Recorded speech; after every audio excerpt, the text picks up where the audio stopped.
Hello students, আমি Nitish sir জ্ঞানজ্যোতি coaching সেন্টারের পক্ষ থেকে তোমাদের প্রত্যেককে জানাই আরও একবার স্বাগত।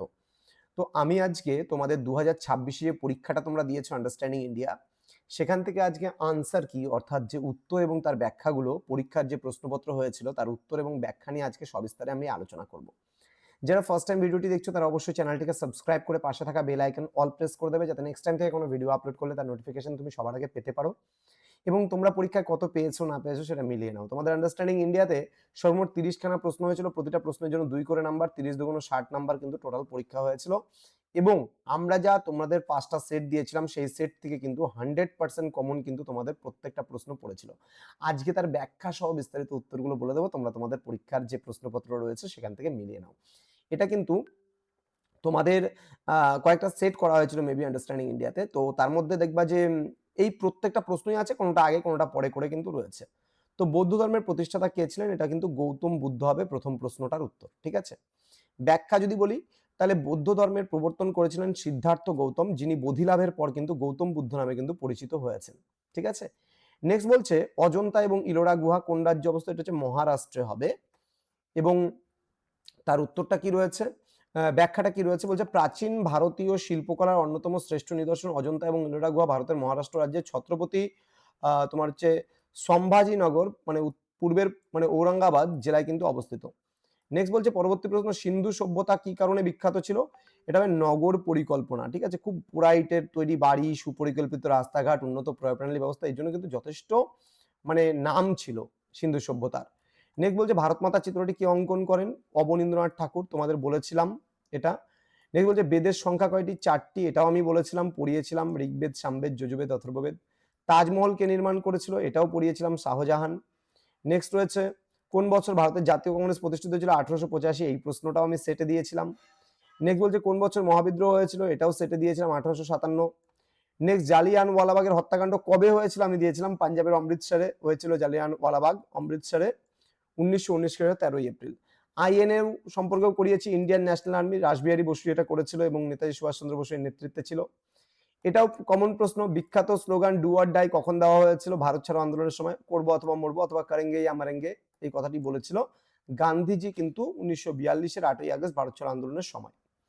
নেক্সট বলছে বঙ্গভঙ্গ কখন হয়েছিল, 1905-এ, এটাও আমরা করিয়েছিলাম, 16ই অক্টোবর কার্যকর হয়েছিল লর্ড কার্জনের নেতৃত্বে। আন্দামান নিকোবর দ্বীপপুঞ্জ কোন মহাসাগরে অবস্থিত, এটা বঙ্গোপসাগরে হবে, তোমরা ছোটবেলা থেকেই পড়ে আসতেছো, এটা ম্যাপ পয়েন্টিং এও পড়েছো, এটা মানে তোমরা অতীতে যখন মাধ্যমিকে পড়েছিলে তখন। নেক্সট রয়েছে কোন পর্বতমালা ভারতীয় উপমহাদেশকে অবশিষ্ট এশিয়া থেকে পৃথক করেছে, হিমালয় পর্বতমালা, এটা আমাদের যে যারা আমাদের কাছে অনলাইনে ক্লাস নিয়েছে তাদের সঙ্গে ছিল, মক টেস্টের সিরিজে কিন্তু এটা ছিল না এই প্রশ্নটা। নেক্সট রয়েছে চিল্কা হ্রদ কোন রাজ্যে অবস্থিত, উড়িষ্যা, এটাও কমন প্রশ্ন, একেবারে কমন প্রশ্ন, আমরা আলোচনা করেছিলাম। নেক্সট বলছে বর্তমানে বিশ্বের সর্বাধিক জনবহুল রাষ্ট্র কোনটি, এটা ভারত, চীন ছিল আগে, এখন ভারত চীনকে কাটিয়ে কিন্তু ভারত হয়ে গেছে। কোথায় পুষ্কর মেলা, এটাও আমি বলেছি রাজস্থানে, এটাও আমি মক টেস্টে দিয়েছিলাম।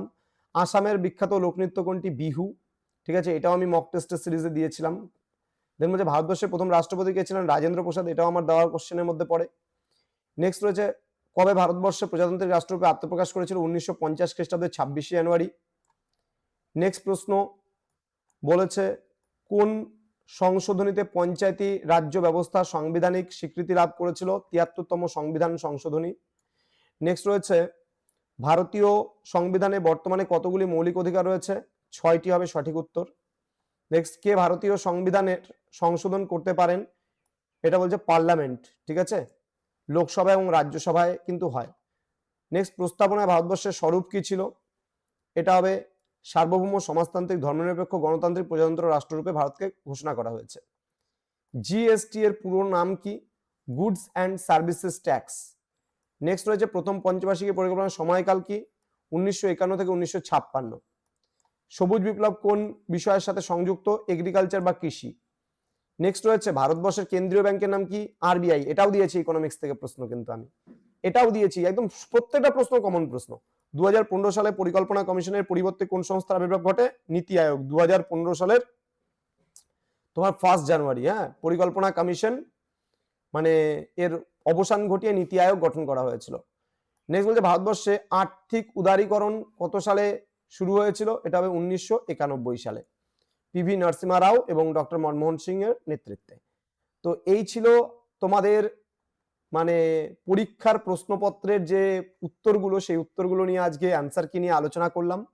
তো স্টুডেন্ট, তোমরা যারা এখনো আমাদের চ্যানেলটিকে সাবস্ক্রাইব করনি, সাবস্ক্রাইব করে পাশে থাকা বেল আইকন অল প্রেস করো, এবং যারা ভাবছো যে 5th সেমিস্টার থেকে আমাদের কাছে পড়বে অনলাইনে, তারা অবশ্যই যোগাযোগ করবে আমাদের অফিসিয়াল নাম্বার 7076398606 নাম্বারে, অথবা 6295916282 নাম্বারে।